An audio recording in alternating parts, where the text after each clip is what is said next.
Alright guys, we are going to be creating some shapes with our ink, and I'm going to be showing you a way to really stretch out those stamps on other ways that you might not thought of.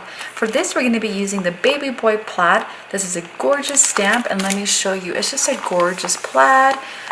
It does say Baby Boy, so I think it was intended more for baby cards or whatnot, but I really wanted to use this for a background stamp and allow this to really set off some of the color. So we're going to be heat embossing this with white.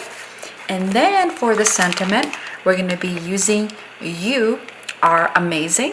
And these are one of the larger stamps from Unity. I love these larger sentiments, and these are really fun, and it's going to look really good.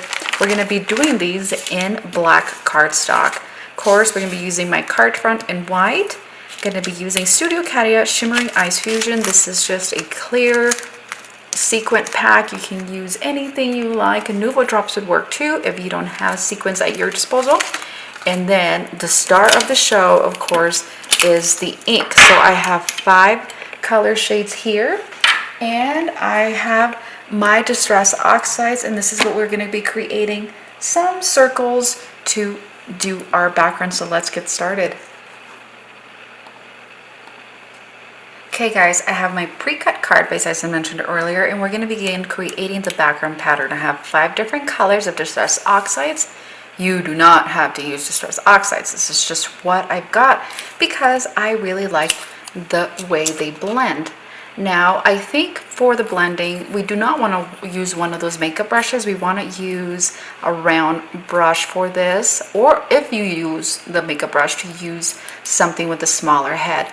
Another great way would be to use the foam pads, and I know everybody has those, so that would just be an easier way to do this. But essentially, we're going to be creating circles. We got 5 colors. We're going to do 3 rows of 3, so we're going to get 9. So we're just going to really create a circle, and we want to keep these guys really dark. And the reason why is that we're going to heat emboss in white with that Baby Boy Plaid, and it's going to just be really, really pretty. So I'm just going to move down my color selections here. There's no rhyme or reason for one or the other. When I have these brushes, I don't know if you can see where it says green, I like to keep them in color families, and that way I don't have a ton of brushes. I don't have a ton of space. I don't want a ton of brushes.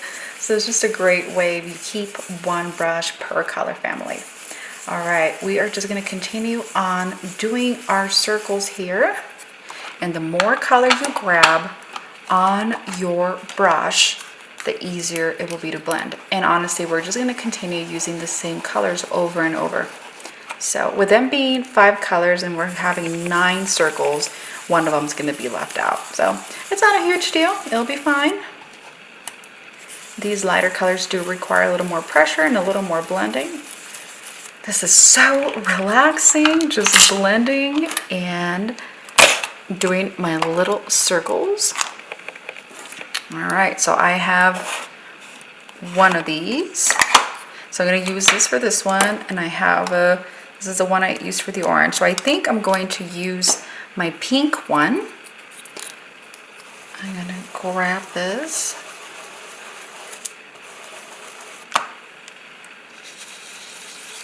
And I'm going to have to move on from the pink to a different color because then it will be, red and pink.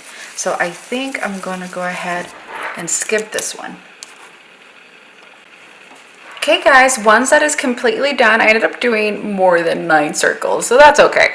I'm going to grab my water brush because these are Distress Oxides. Again, you do not have to use Distress Oxides. Use whatever you got. But I thought it'd be a really fun effect to make even more little circles with water. Once this is dry, we're going to move on to heat embossing. So just going to keep sprinkling this and giving it some time to dry. All right, once those water droplets are all nice and dry, look how pretty that looks. We're going to start to move on to grab that Baby Boy Plaid, and we are going to heat emboss this on top.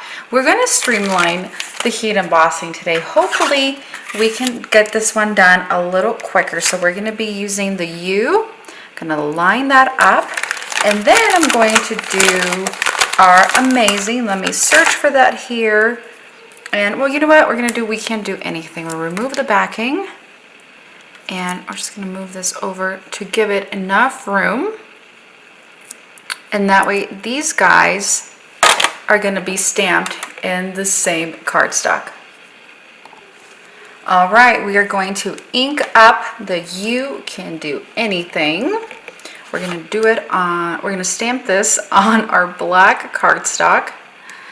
And then I'm gonna bring it over and get some white embossing powder. We are getting a workout out of our white embossing powder for the month of May, right? Look at that.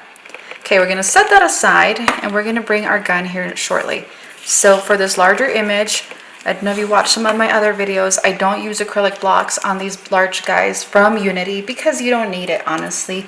It is such a heavy and solid stamp that there is no need for an acrylic block, which means it is much easier, much faster, less supplies when you use Unity's red rubber background stamps. Once that has been stamped with our clear ink, I'm going to flip that over and just place it over my image. I usually do not remove the backing. I don't know why I did on this one. I've used it before.